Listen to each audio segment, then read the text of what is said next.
Oi pessoal, hoje nós vamos abordar o tema de compreensão de listas, tá? Mas o que é isso, compreensão de lista? Qual é a utilidade, né? Então vocês vão ver que ela é a forma mais compacta de você escrever algumas manipulações que você gostaria de fazer sobre uma lista de valores, tá? Então vamos pensar num exemplo, né? Às vezes a gente quer aplicar uma expressão, aplicar uma função e sobre os elementos que estão numa lista e produzir como resultado uma nova lista contendo aqueles valores que foram resultantes dessa expressão ou dessa função, certo? Um exemplo um pouco mais concreto. Suponha que você tem uma lista de preços, tá? Que são assim números reais, né? E você quer aplicar um desconto de 20% sobre esse preço. Dá para fazer isso com laço, não dá? Vamos ver como é que seria. Tá aqui, né? Você tenha preços, uma lista com 4 valores, né? E preços com desconto é uma lista vazia. Esse vai ser o resultado. Passo um for aqui e percorro quem? Essa primeira lista, né? Preços. Essa primeira lista vai me dar os valores 100, 200, 500 e 800. Eles vão ser atribuídos um por um à variável de iteração v. E aí o que eu faço?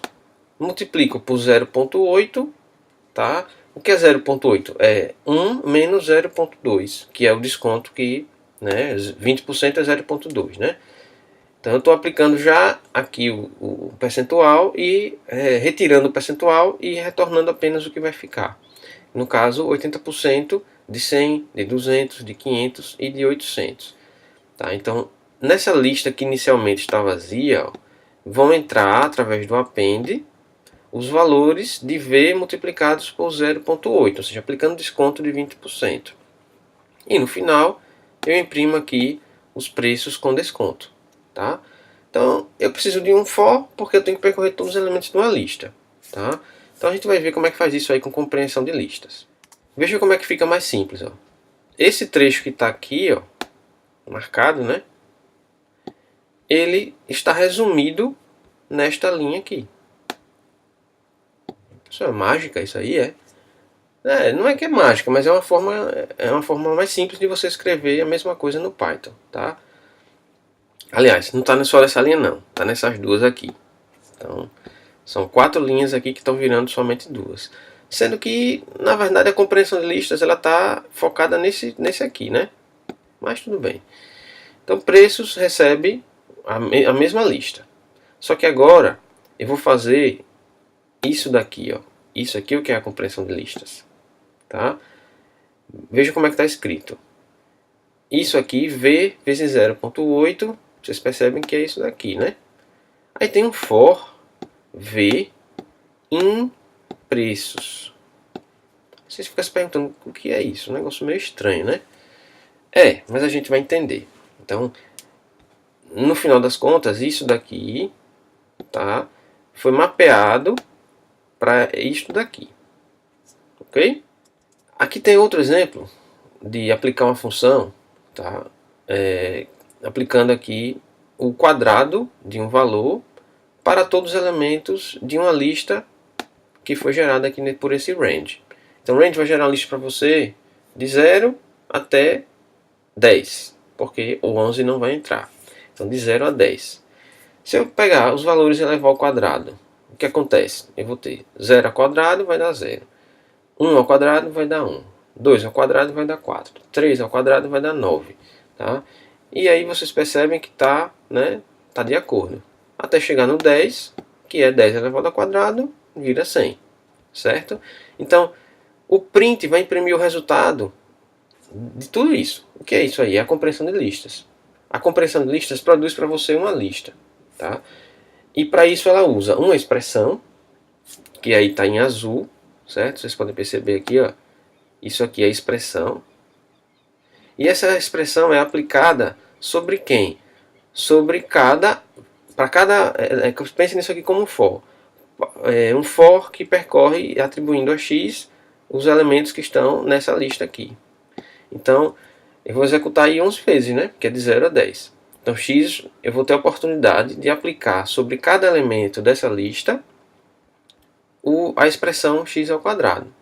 E x ao quadrado vai ser o resultado que vai sendo adicionado na lista. Da mesma forma como vocês fizeram lá, fazem isso manualmente no laço. Eu elevo ao quadrado, jogo na lista. Elevo ao quadrado, jogo na lista. Só que você não precisa ter esse cuidado de, eu vou criar uma lista vazia. Eu vou adicionar nessa lista. Não, ele já faz isso por você. É implícito isso. Então é muito mais enxuto a forma como você escreve, tá? Então, como resultado, eu já vou ter o quê? Os elementos dessa lista aqui, aplicando sobre ele essa expressão e guardando esses elementos numa nova lista, que nesse caso aqui eu estou mostrando, tá? Agora, eu gostaria de ter uma lista com os sucessores do triplo de um valor dos valores que estão numa certa lista. Dá para fazer isso com laço, tranquilamente. Mas veja como é que fica aqui com compressão de listas. Primeiro passo é definir qual é a lista. A lista é de 0 a 10. Então, foi feito. Aí esse for vai associar aqui essa variável de interação a cada elemento da lista. É interessante esse x porque eu vou poder usar esse x aqui na expressão. Em algum lugar da expressão. Por quê? Porque se eu não tiver relacionamento, como é que eu vou atribuir, gerar um valor resultante a partir desse valor x? Tá?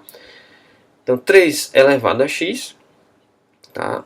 Ou 3 elevado a x, não, 3 vezes x, multiplico o valor 3 por x, isso vai me dar o triplo do valor que está na lista. Somado com 1 vai me dar o sucessor. Então, a minha lista tem de 0 a 10. Tá? 3 vezes 0 vai dar 0. Mais 1, 1. 3 vezes 1, que é o segundo valor da lista gerada, vai me dar 3, mais 1, 4. 3 vezes 2 vai dar 6, mais 1 vai dar 7.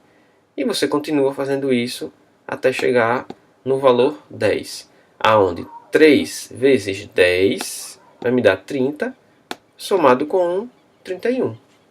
Então veja como ficou simples de você fazer. Não tem uma preocupação aí com fazer laço, cuidar de lista. Não, ele já retorna para você a lista pronta. Tá? Muito simples isso aí. Tá? A sintaxe é que talvez vocês tenham que se acostumar um pouco. Mas depois que vocês entendem, é trivial. Aí tem uma coisinha mais que é a aplicação de um filtro. Vamos supor que eu queira a lista com valores ímpares que sejam sucessores do triplo de cada valor de 0 a 10. Agora veja que tem um detalhezinho aqui. É parecido com o anterior, só que eu pedi os valores ímpares. Certo? O valor ímpar. Então, o que acontece aqui? Se eu tenho o x aqui, para x na faixa de, variando a lista de 0 a 10. Então aqui eu vou ter de 0 a 10. Eu só vou gerar essa expressão aqui, só vou avaliar essa expressão e produzir um resultado se esse teste aqui for verdadeiro. Vamos ver então que teste é esse. X é igual, o resto da divisão de x por 2 é 0. Mas espera aí, se eu dividir um número ímpar por 2, vai dar 1. O resto não vai dar 0. E como é que isso está funcionando? Está funcionando pelo detalhe. Porque eu quero uma lista com valores ímpares que sejam sucessores do triplo de cada valor. Então, o que tem que estar na lista resultante são números ímpares. Mas perceba que eu somo 1 aqui na expressão. Então, ele vai ser ímpar no resultado quando o valor de x for par. Entendeu? Porque aí ele vai, ele vai adicionar 1 aqui, e vai gerar um valor ímpar. Porque quando ele for, por exemplo, vamos supor que ele é 3. 3 vezes 3, 9 mais 1, 10. Então ele vai dar um número par, apesar do x ser ímpar. Quando o x é 2, 3 vezes 2, o x é par, Então 3 vezes 2 vai dar 6, mais 1, 7, dá um número ímpar. Então por isso que esse filtro aqui está sendo aplicado dessa forma, certo? Então o filtro, ele diz, eu peguei esse valor de x, eu vou avaliar a expressão para ele? Aí quem decide é o if. Então, se o if retornar verdadeiro, ele vai avaliar essa expressão aqui para produzir o valor que vai ser inserido na lista. Ok? Então é isso aí, que é a forma como você aplica filtros. Isso daí, né, corresponde aqui, só para fazer um exemplo mais, assim, mais próximo da matemática. Né? Suponha que eu tenho um conjunto aqui, onde x ao quadrado, né, tenho todos os valores que são x ao quadrado, tal que x pertença aos números naturais, e x é ímpar, e x menor do que 100. Isso pode ser reproduzido aqui com usando compressão de listas. De que forma? A, que é a variável, recebe o resultado da compressão de lista aí. Tá? É a compressão de lista aonde eu vou gerar x ao quadrado, ó, né? X ao quadrado, e para v na faixa de 0 até 100, caso o x, o resto de x dividido por 2, seja igual a 1. Percebam agora que eu estou fazendo igual a 1, porque quando o x é ímpar, certo? Aqui ele vai elevar ao quadrado, tá? O que é diferente aqui no resultado anterior eu queria que o resultado fosse ímpar, e aqui não, o x é que tem que ser ímpar, tá? Então o elemento que está na lista original é que tem que ser ímpar. Então não entra o 0, não entra o 2, não entra o 4, ok? Então vai ser 1 elevado a 2, 3 elevado a 2, 5 elevado a 2, e esse vai ser o resultado produzido aí por essa compressão de listas, ok? Aí tem a forma geral aí, né? Isso aqui é uma receitinha de como você, se você tem um laço for usando listas, como é que você converte isso numa compressão de listas. Então, primeiro passo, a lista tem, você inicializou a lista como vazia, tá? E aí você tem um for que percorre uma certa lista, não é essa lista daqui, tá? Essa lista aqui é a lista resultante, é o resultado de andar por essa lista aqui, tá? E aplicar uma certa expressão, tá? Agora, eu só vou aplicar essa expressão e adicionar na lista de resultados, avaliando a expressão, obviamente, né? Quando uma certa condição for verdadeira. Essa condição é a condição que está no eixo aqui da compressão de listas. Ó. Então, daqui eu jogo para cá, a expressão vai ser essa daqui, certo? Esse V em lista vai vir para cá.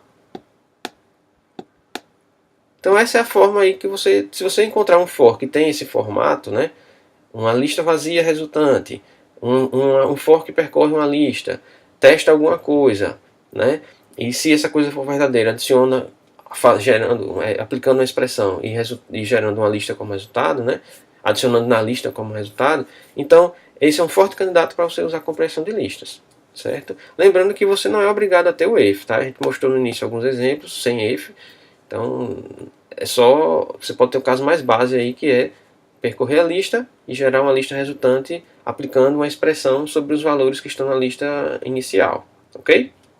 E lembrando, ele retorna uma nova lista, não modifica a lista original não. Então um exemplo concreto disso seria esse aqui, ó. Se eu tenho res vazio v, aí eu tenho uma lista aqui com 5 valores, né, de 1 a 5. Tem um v maior, um teste, se v for maior do que 2, significa o quê? Ele só vai entrar quando os valores de v forem maiores do que 2, ou seja, 3, 4 e 5. Então, quando for esse subconjunto aqui da lista, né, ele vai ignorar número 1, número 2, ele vai dar um append na lista multiplicando por 2. Significa que o resultado vai ser uma lista com 3 vezes 2, 4 vezes 2 e 5 vezes 2. Ok? Como é que eu faço isso com compressão de listas? Simples, né? A expressão que eu uso aqui é o v vezes 2. O for vai ser exatamente igual. É como se eu pegasse essa linha daqui, ó, isso daqui, esse pedacinho daqui. Eu tiro daqui e transfiro para cá. Exatamente como está lá em cima. Tá? E o teste, o if também. Ele sai daqui e vem para cá. Então como se fosse uma tradução mesmo do que está lá em cima para cá. Só que tem a coisa implícita que é criar a lista vazia, fazer o append, avaliar a expressão, que você não faz, você só diz qual é a expressão. Então, para evitar erros com esse for, você pode usar a compressão de lista que já elimina isso daí, ok? Então, aqui tem, né, um outro exemplo, né, que eu tenho aqui dois inteiros, né, x e y, Eu tenho aqui eles que são fornecidos aí numa mesma linha, né? Numa entrada, certo? E aí eu uso o split para dividir e tal, pego os valores inteiros de x e de y, tá? E o objetivo desse programa é imprimir os múltiplos de 5 que estão de x a y, separados, né, pelo caractere barra. Então eu tenho que colocar a barrazinha entre esses caracteres que eu encontrar que são múltiplos de 5. Tá? Então, primeiro passo, eu vou ter que vou gerar a lista inicial, que é de x até y mais 1, porque eu quero que o y também entre. Mas eu não vou gerar a lista dos valores que estão entre de x a y que não sejam múltiplos de 5. Então eu testo se o n, que é o valor que está nessa lista gerada aqui, que a lista foi gerada completa, se esse valor for divisível por 5, então ele vai fazer parte da lista resultante. Então não tem uma expressão aqui, é simplesmente o n. Mas para esse n ser colocado na lista resultante da compreensão de listas, ele tem que satisfazer essa condição aqui. Ó. Isso tem que retornar verdadeiro. Então quando ele é múltiplo de 5, esse n vai fazer parte do resultado. Então múltiplo de 5 vai retornar para você uma lista apenas com valores que são múltiplos de 5, que estão de x, valores de x até y. Tá? Aí o que eu posso fazer? Aí eu uso compreensão novamente de listas, porque eu tenho uma lista de inteiros. Mas eu quero colocar isso na tela separados por barra. Então tem, sei lá, número 5, barra, número 10, barra, número 15. Então, se eu usar o print, vai ficar um espaço entre os valores. Então não dá para fazer com o print, né, uma lista e sair imprimindo. Né, eu vou ter que fazer de outra forma. Então eu estou usando aqui o join, tá? Para poder fazer a concatenação. Eu vou pegar a barra e o join é o contrário do split. Na forma como o split ele pega o delimitador e separa, o join faz o inverso. É como se ele jogasse o delimitador entre os valores que estão na lista. Tá? Mas para obter essa lista, para fazer o join, eu tenho que ter uma lista de strings. E a minha lista não é de strings, é uma lista de inteiros. Como é que eu faço isso? Tá aqui, é muito simples. Com compressão de listas, eu tenho um for, onde v, né, for v em múltiplo de 5, que é essa lista que foi gerada aqui, é uma lista de inteiros que só contém múltiplos de 5, começando de x até y. E aí essa lista vai ser, para cada v, ele vai passar por essa expressão aqui. Que expressão é essa? Converter v em string. E aí esse v convertido para string é armazenado em uma segunda lista, que é múltiplo de 5 string, str. Tá? E é essa lista que eu utilizo aqui para fazer o join. Ok? Então é aquela coisa, né? Usar ou não usar. Eis a questão, assim. Tem o fato de você ter, com compressão de lista, você conseguir escrever o seu programa mais compacto. Inclusive tem gente que usa compressão de lista e pega o resultado e joga dentro de outra. E aí você escreve o que seriam 2, 3 laços, você escreve numa linha só. Tá? Só que isso, né, ele é mais difícil de entender. Esse mais aí não quer dizer que é positivo não. Certo? Tem gente que gosta de escrever programa complexo, mas difícil de entender é uma coisa negativa. Tá? Só que eu estou dizendo que ele é mais difícil de entender, é mais compacto, é menos flexível, né, que um laço for. Porque o laço for você pode fazer outras coisas lá dentro e na compreensão de lista não, tá? E outra desvantagem é que nem todas, né, as linguagens de programação suportam compreensão de listas. Então você pode estar usando esse recurso, escrevendo o seu programa, e aí um outro programador que não é assim fluente em Python chega lá e vai achar aquilo ali uma coisa super estranha, tá? Até que alguém explique a ele o que é, certo? Né? Onde ele encontrar informação e como estudar. Não, é difícil de entender o conceito. Para quem já conhece laço e entende condicional. Mas é uma forma diferente de fazer que nem todo mundo conhece. Então, pessoal, é isso aí. Né? Espero que vocês... não é um recurso que eu digo que vocês têm que usar. Mas é importante que vocês saibam, porque se vocês encontrarem, vocês conhecem, nem conseguem entender. E em algumas situações realmente é prático de usar. Tá? Então, obrigado aí, espero que vocês tenham gostado da aula. e até a próxima.